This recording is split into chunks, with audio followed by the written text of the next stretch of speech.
Hello, everyone. My name is Jared Altick, and I'm a chaplain with the police department. The Hey Chaplain podcast brings you stories and wisdom about life in law enforcement, giving support and encouragement to those who wear the badge. I attend a lot of police roll calls, and sometimes the officers are griping about and poking fun at other agencies. Most of this is pretty normal and pretty harmless. They say, "We're the only sensible and reasonable ones. The other agencies are complete morons," etc., etc. But sometimes officers who are well informed about their own agency will make a factual error about how the other agency operates or what their responsibilities are. For example, perhaps that officer might misunderstand what the U.S. Marshals Service is all about. And then I think to myself, well, that doesn't sound quite right. But I do know a U.S. Marshal. I should go ask him. So today, I'm talking to Ron Miller. Ron was the police chief in both Kansas City and Topeka, Kansas, before being appointed by then-President Barrack Obama as the U.S. Marshal for the District Court in the state of Kansas. Ron has an encyclopedic knowledge of law enforcement and has been a great resource for me learning how law enforcement really works. Today, I've narrowed down the topic to just his current job, the U.S. Marshals Service. So listen carefully to Ron explain the nomenclature of who is a marshal and who is a deputy marshal, and make sure you catch everything he says as he goes through the different missions and roles that the marshals participate in. I love talking to someone like Ron because without any notes in front of him, he can just lean back and lay out the entire picture, teaching and explaining exactly how the U.S. Marshals fit into the bigger law enforcement picture. Here's Ron Miller. Ron, thank you for being here today. How are you? I'm well, thank you. I'm glad that you're able to join me. I've been looking forward to this interview and talking about the U.S. Marshals Service. Maybe I need to define our terms first and foremost. You are U.S. Marshal Ron Miller. So how is that different from all the people who work under you? What are their titles and how does that system work? There are 94 presidentially appointed federal marshals. Okay. They each are responsible for each of the 94 federal districts in the United States where there's a federal court. There are only 50 states, and then there are 5 U.S. territories. So 94 districts means that some states have more than one federal district in that state. The president appoints the United States Marshals. They are confirmed by the Senate. And they come from the area that they're appointed to, right? Yes. They come from other federal agencies, move their supervisory people around the country. But the Marshal Service in the districts, what is known as district management, are local people that have been appointed by the president to fulfill that position. I was appointed by the president in 2015. Mm-hmm. And basically I serve at the pleasure of the president, which means the president might change, but he or she might not desire to change the marshals. Sure. And they don't always get changed out, so I'm still here. And you're on president number 3. And I'm on my 3rd administration, yes. Okay. So what's different about the rest of the deputies is they are supervisory personnel. We have a chief deputy in the district. We have supervisors. We have deputies that perform the functions, operations deputies. We have task force deputies that are doing the fugitive mission. Mm-hmm. And all of those folks all work for the chief deputy who works for the marshal, and the marshal works for the president through the Department of Justice, through the Attorney General. So when I see in a movie and I see people in maybe the jackets and say U.S. Marshal Service on it, colloquially we would say, oh, look, those are marshals. But technically, you're the marshal, and they are all different levels of deputy marshals. Right. They are all with the United States Marshal Service, and their jacket says U.S. Marshal. But the reality is there's one marshal, everybody else is a deputy marshal, and then there is a headquarters staff of people in Washington, D.C., who manage the Marshal Service on a national level. Right, as a federal agency. As a federal agency, where the individual marshals manage the district subject to the rules and regulations of the Marshal Service. And so it's a federal agency. The difference between the Marshal Service and other federal agencies is those men and women rise up through the ranks and are promoted and transferred. In the Marshal Service, the Marshal is appointed by the president for that specific district, right, and stays there at the pleasure of the president. Do any of the U.S. Marshals come out of the Marshal Service itself? Do any of them have long, like this was their career, was in the Marshal Service, and eventually they became the U.S. Marshal for that district? They do. There are several cases around the country of places that were career deputies who rose up through the ranks and then got appointed the Marshal for that district. And so they don't always come from outside the agency, but they mostly do come from the outside the agency, which gives this blend of experience to the Marshal Service that has an exterior, external feel to it, because there are people appointed from local law enforcement that become managers of the organization. And previously they had been in state or local law enforcement. And so, and occasionally then there's one that comes through the system that was a deputy that rose up and became the Marshal in the district. Okay. So what does the U.S. Marshal Service do? Briefly, there are about 5 mission sets. Okay. So one of them is the protection. The number one mission is the protection of the federal judiciary. Okay. We protect federal judges, protect federal courthouses, protect the federal judicial process, the courtrooms, prisoner production, the safety of the courtrooms, the safety of the U.S. attorneys, the safety of the jurors, the citizens who serve as jurors who come to the federal court having been summoned for jury duty, that is a safe environment. So we protect the federal judicial process. Okay. The next mission has to do with fugitive apprehension, which is a little more of what people are familiar with, the Marshals, fugitive hunters that are out there chasing down people who have warrants. The interesting thing about that is that we're just not out there finding people to arrest in neighborhoods. Right. We're not out there doing warrant sweeps, just sweeping up people and arresting them. These folks all have warrants, felony warrants for their arrest. They are wanted by a court, whether that's a state court or a federal court, not unlike the way it used to be a few hundred years ago. Right. They are wanted by a court, and there's a warrant for their arrest. And the local law enforcement agencies can't go outside their jurisdiction. So they enlist the assistance of the Marshal Service, who has no jurisdictional boundaries. We can go everywhere in the country. We can go anywhere in the country. We even have an international mission with treaties with other countries. Oh, okay. But the Marshal Service can go anywhere. But we don't generally send marshals from Kansas to some faraway state to try to find a fugitive. Right. Because that state or district has a marshal. And has a task force and has personnel.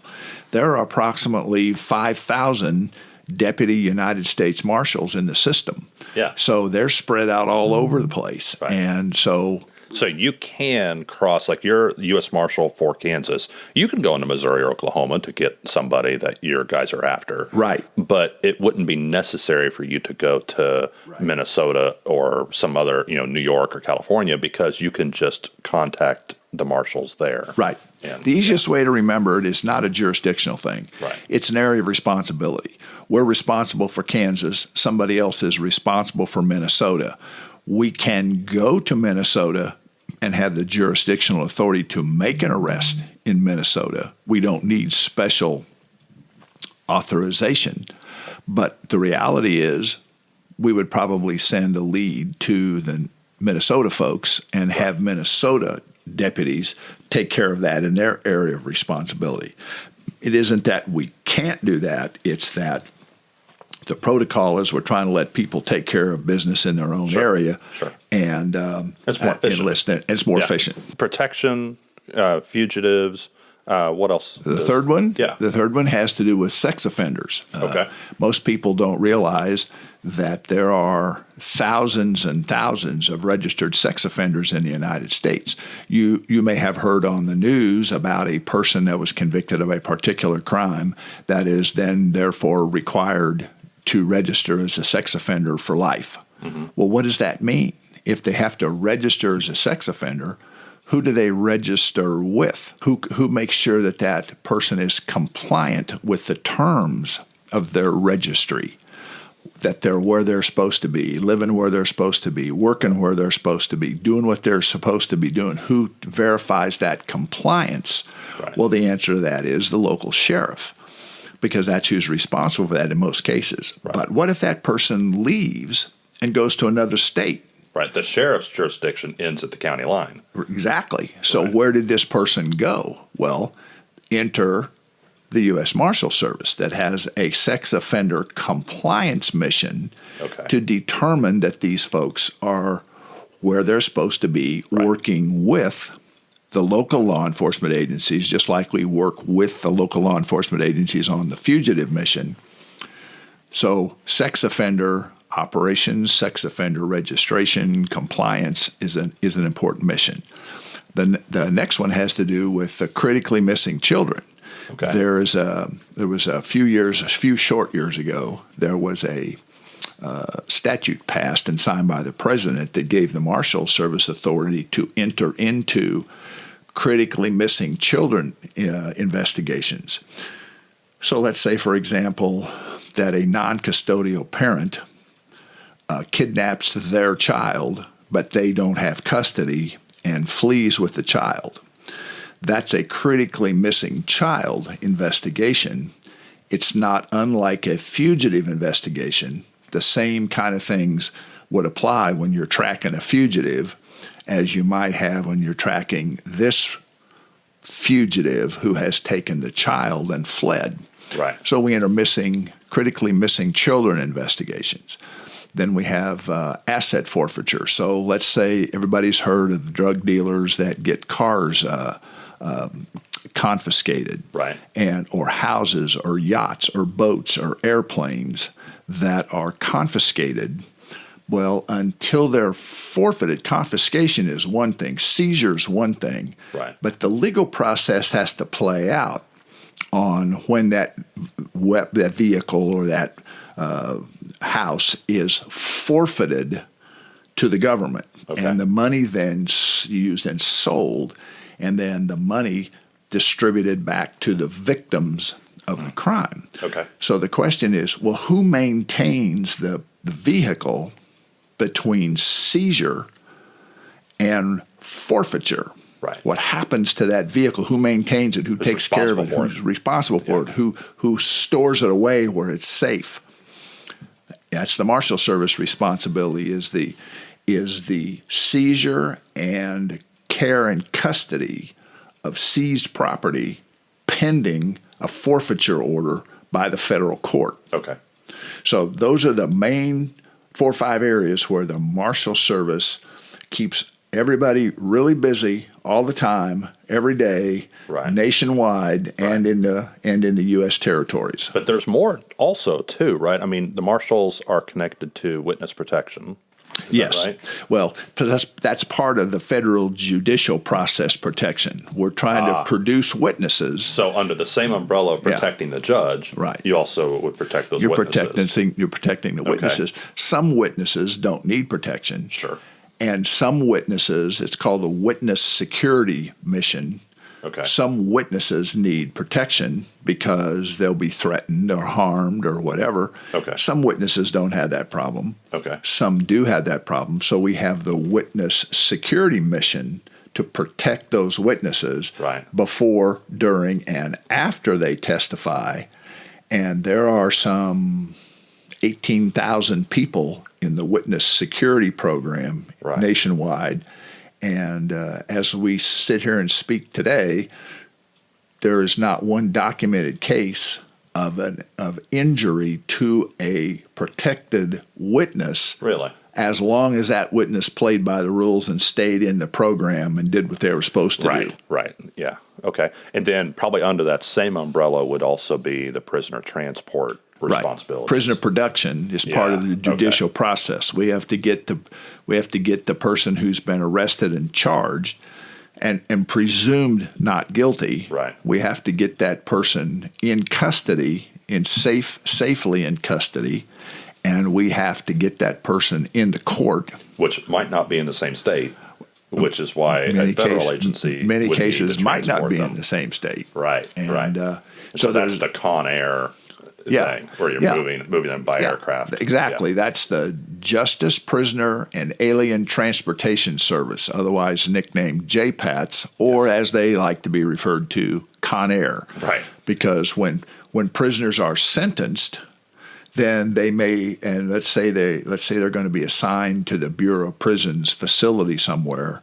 Well, we have to get them there. Yeah. And the easiest way to get them from here to someplace far away is to fly them on the only government-operated on-time airline that the United States government operates is the JPATS Airlift, or otherwise known as the Con Air. And headquartered in Kansas City, Missouri, right? Headquartered in Kansas City, Missouri. Their office is in Kansas City, Missouri, and they fly all over the United States, and they have a fleet of 737 jets. They have a fleet of Hawker jets, buses, vans, and they move prisoners around all over the country based on where they need to be, where the services might be the best for that particular person. If that prisoner is sick and needs attention, they might move them to a medical location, and those people have to be moved efficiently, and they're moved by vans, buses, and small jets and big jets. And we were talking earlier, and you were comparing what the Marshals Service does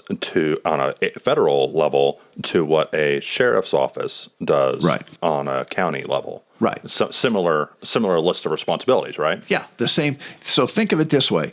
The sheriff is responsible for that county, and that sheriff was elected by the people and serves a term, but has the same responsibilities at the local level: court security, judicial security, prisoner production, warrant service, process service, prisoner transportation. The sheriff has that same function. The only thing happens is a marshal does that at the federal level, and is not constrained by jurisdictional boundary, because the federal authorization gives them authority everywhere in the whole country. So all the marshals and deputy marshals all have authority all over the United States equally, but they have an area of responsibility where they are mainly assigned. So your career has been lengthy and almost entirely at the local law enforcement level. Tell me about your transition from local law enforcement, chief of police, to a federal agency. It's pretty interesting. So briefly, remember I described what a sheriff does. Right. Well, a police chief is different than that. The police chief has an even smaller area of responsibility. Sure. And the police chief generally doesn't run a jail.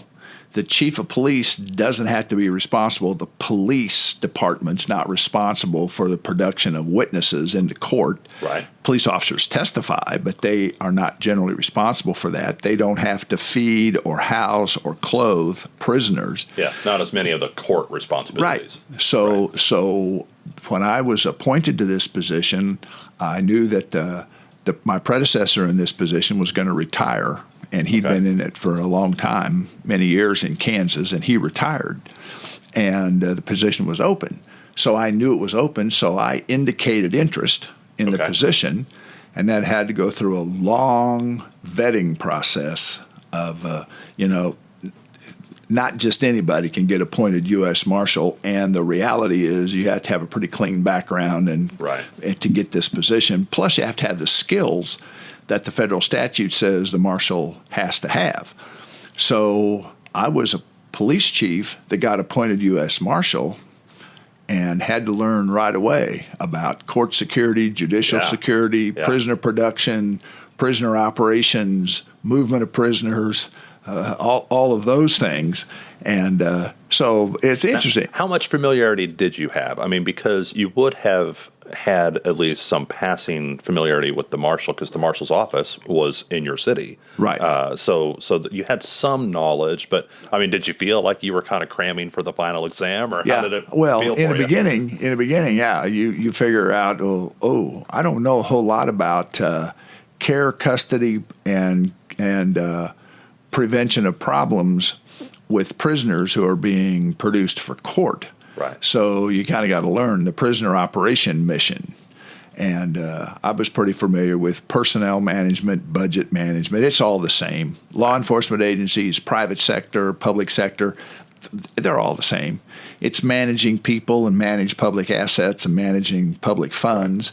As every manager of every company knows, personnel problems are the things that are the most prevalent. Mm-hmm.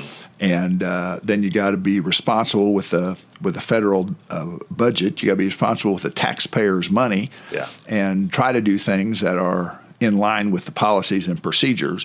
But so I knew a lot about that, but I didn't have a lot of experience in the prisoner operations function, right. And so had to kind of learn that one in a hurry. But you were able, like in any situation like this, coming over into a different agency, you could depend on the people in command underneath you to, actually run things. And I mean, you could depend on their institutional knowledge, to, right.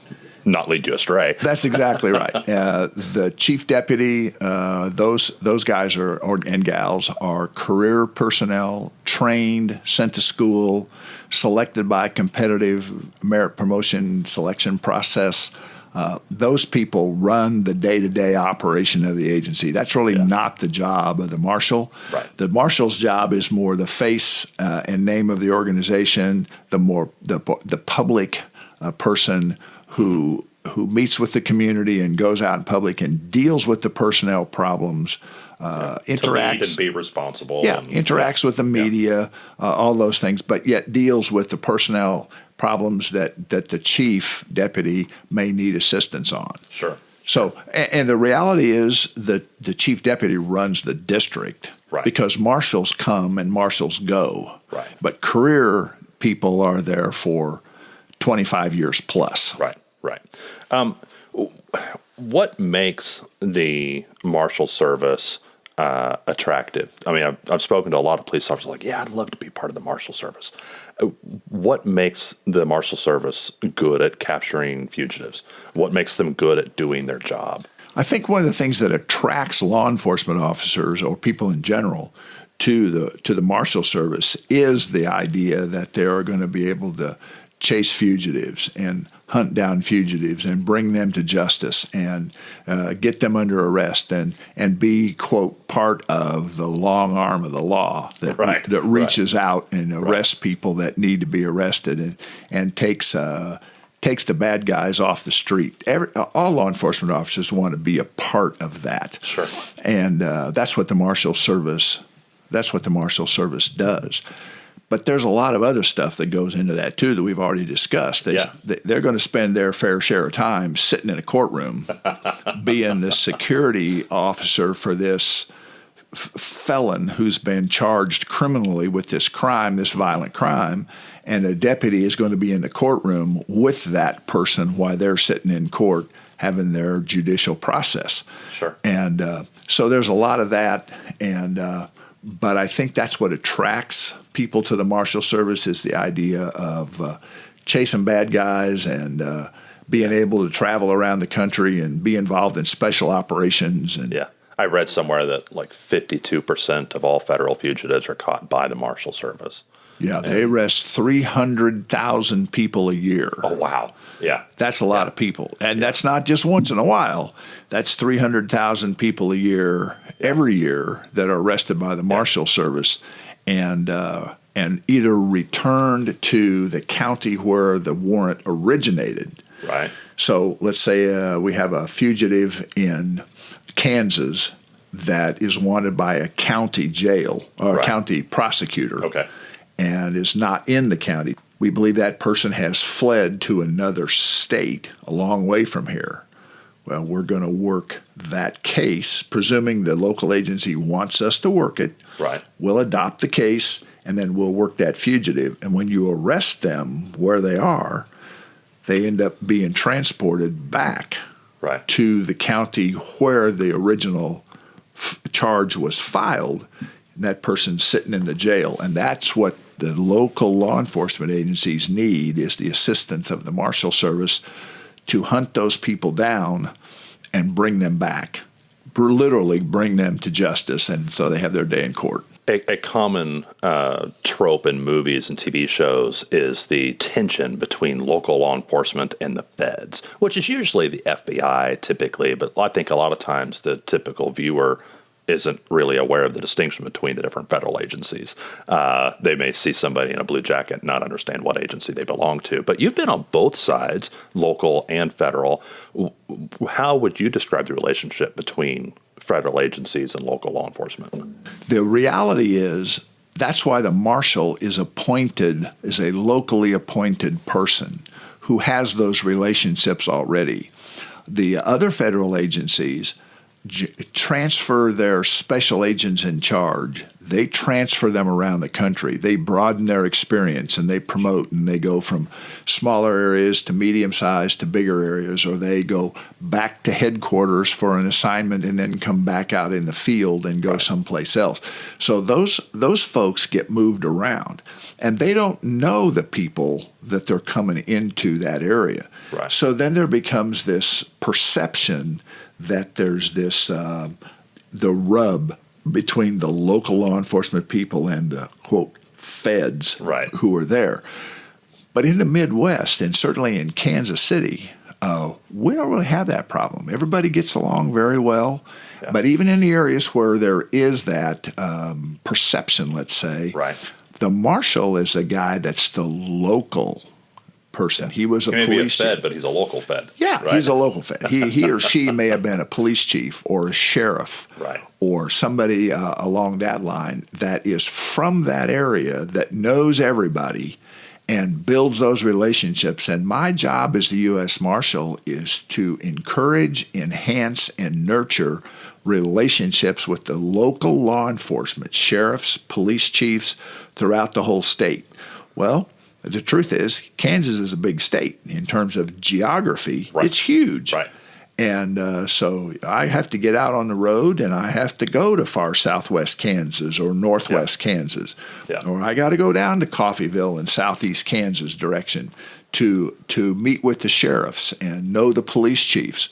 So, and go to the conferences and tell them how we can help them and work with them and make sure they have my contact information so in case they have to call us. That's the difference. The FBI agents, DEA agents, ATF agents move around the country. And why they come in and build those relationships, I bet I've worked with, in my career, probably 15 different special agents in charge of federal law enforcement agencies, maybe more than that, because they move them, they come and go, but marshals don't come and go. So when you see one of those scenes and the local law enforcement's upset because the feds have come in, do you see that and feel like, boy, if I was there, I could smooth this over? Yeah. And I have seen in my career where the feds come in and they say, well, we're going to take this investigation over, and the local sheriff or the local police chief has then got to bristle up and say, hey, wait a minute. But that generally doesn't happen with the Marshals Service because we don't come in and take over. Not outsiders. Anything. We don't come in and take over anything. We may assist them.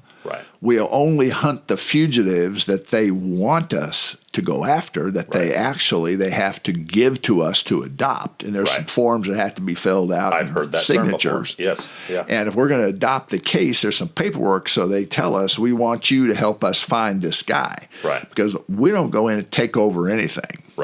But sometimes that perception is that the feds come in and overrule the local law enforcement people, and that seldom happens. Interesting. Okay, and then if I've talked to multiple young police officers who are like, boy, I would be interested in my career going into U.S. Marshal Service. How would a young police officer go about that? What challenges is that person facing? What should he or she be doing to prepare? How would that work? Well, so there was a requirement over the years that they needed to be former law enforcement. That's actually not a requirement. So a young person can come straight into the Marshal Service, like right out of college or something. Okay. Having law enforcement is helpful to their resume. Being in the military is helpful to their resume.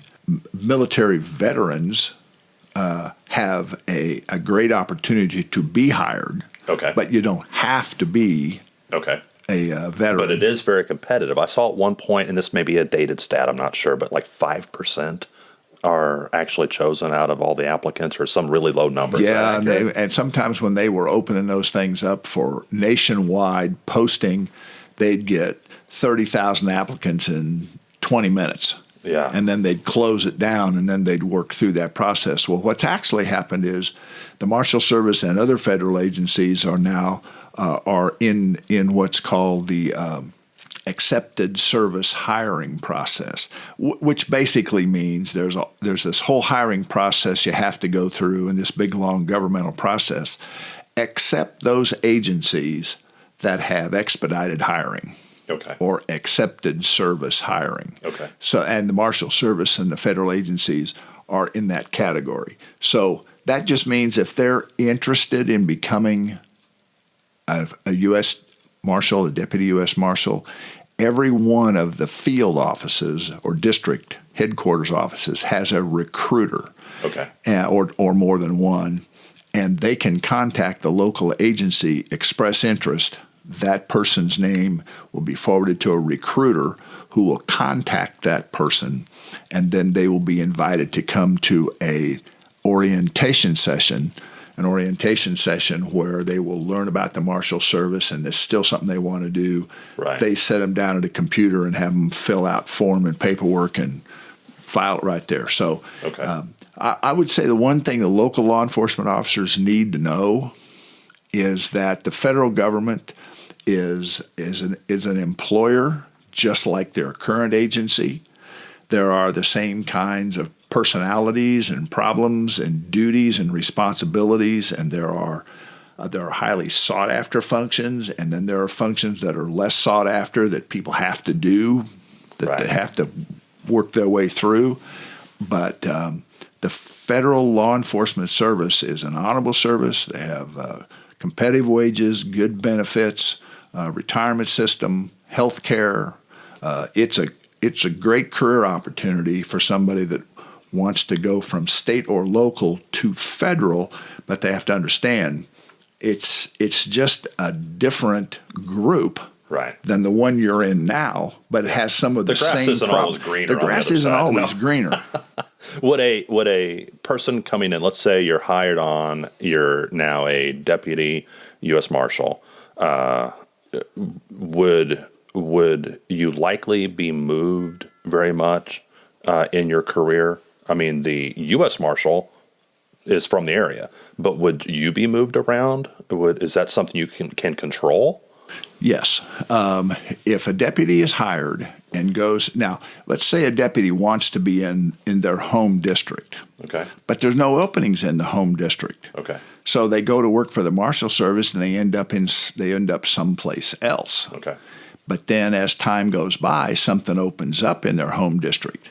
They can get back to their home district. They could bid basically to get back in. Right. But if by chance you got hired in your home district, went away to the Marshal Service Academy at FLETC, and you came back, if by chance you got hired by the Marshal Service, went through the academy, and you came back to your home district, then theoretically you can stay there your whole career and never leave, because the Marshal Service isn't going to force you out and move you. Okay.